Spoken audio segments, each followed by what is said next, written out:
ಪಾಪುಗೆ ದೇವಸ್ಥಾನದಲ್ಲಿ ಮುಡಿ ಕೊಡ್ಸ್ಕೊಂಡು ಬಂದಾದಮೇಲೆ ಫುಲ್ಲು ಕೂದಲನ್ನು ತೆಗೆಸ್ಬೇಕಾಗಿತ್ತು. ಅದಾದಮೇಲೆ ಕಿವಿ ಚುಚ್ಚಿಸೋಣ ಅಂತೇಳಿ ಪ್ಲ್ಯಾನ್ ಇತ್ತು. ಅಂದರೆ ಎಲ್ಲರೂ ಇದೇ ರೀತಿ ಮಾಡೋದು ಅಂದ್ಕೊತೀನಿ. ಹಾಗೆಯೇ ನಾವು ಹೋಗಿದ್ದು ಲಾರಿಯಲ್ ರೆಡ್ ಕಾರ್ಪೆಟ್ಗೆ. ಲಾರಿಯಲ್ ರೆಡ್ ಕಾರ್ಪೆಟಲ್ಲಿ ಏನಂದರೆ ನಮಗೆ ಬ್ಲೇಡ್ ಹಾಕಿಸ್ಬೇಕಾಗಿತ್ತು. ಅಂದರೆ ಫ್ಯೂಚರಲ್ಲಿ ಕೂದಲೆಲ್ಲ ಚೆನ್ನಾಗಿ ಬರಬೇಕಲ್ಲ, ಫಸ್ಟ್ ಟೈಮು ಬ್ಲೇಡ್ ಹಾಕ್ಸೋಣ ಅಂತೇಳಿ ಹೋಗಿದ್ವಿ. ಬಟ್ ಅಲ್ಲಿ ಅವರು ಬ್ಲೇಡ್ ಯೂಸ್ ಮಾಡಲ್ಲ, ಟ್ರಿಮ್ಮರಲ್ಲಿ ಮಾಡ್ತೀವಿ ಅಂತ ಹೇಳಿದರು ಅಂತ ಹೇಳಿ ನೆಕ್ಸ್ಟ್ ನಾವು ಬಂದಿದ್ದು ಸ್ಪಿನ್ನಿಗೆ ಆಲ್ರೆಡಿ ನಾನು ಒಂದು 3-4 ಸತಿ ಬಂದಿದ್ದೆ. ಹಂಗೆ ಈ ಥರ ಸ್ವಲ್ಪ ನಾನು ಯಾಕೆ ಚೂಸ್ ಮಾಡ್ಕೊಂಡಿದ್ದು ಅಂದರೆ ತುಂಬ ಕ್ಲೀನಾಗಿರುತ್ತೆ, ಮೇಂಟೆನೆನ್ಸ್ ಮಾಡಿರ್ತಾರೆ ಚೆನ್ನಾಗಿ ಅಂತ ಹೇಳ್ಬಿಟ್ಟು. ಇನ್ನು ಸಣ್ಣ ಪಾಪು ಅಲ್ವಾ, ಹಾಗಾಗಿ ನಾವು ಇದನ್ನು ಚೂಸ್ ಮಾಡ್ಕೊಂಡ್ವಿ. ಸ್ಟಾರ್ಟಿಂಗ್ ಸುಮ್ಮನೆ ಇಲ್ಲವರೆಲ್ಲ ಸ್ಪ್ರೇ ಎಲ್ಲ ಮಾಡೋದಕ್ಕೆ ಸ್ಟಾರ್ಟ್ ಆದಾಗ ಅದಾದಮೇಲಿಂದ ಸಿಕ್ಕಾಪಟ್ಟೆ ಅಳೋದಕ್ಕೆ ಸ್ಟಾರ್ಟ್ ಮಾಡಿಬಿಟ್ಲು.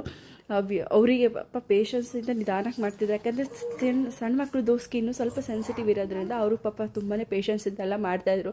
ಉಸಿರು ಕಟ್ಕೊಂಡು ಬಿಕ್ಕಿ ಆಳೋದಕ್ಕೆಲ್ಲ ಸ್ಟಾರ್ಟ್ ಮಾಡಿದ್ಲು. ಸಂಜೆ ಕಿವಿ ಚುಚ್ಚಿಸೋದಕ್ಕೆ ಅಂತ ಹೇಳಿಬಿಟ್ಟು ಗಾಂಧಿ ಬಜಾರ್ಗೆ ಹೋಗಿದ್ವಿ. ಹಾಗೆ ನಾನೊಂದು ನಂಬು ಕ್ರೀಮ್ನ ತೊಗೊಂಡಿದ್ದೆ, ಅದನ್ನು 2 ಕಿವಿಗೂ ಹಚ್ಚಿದ್ದೆ.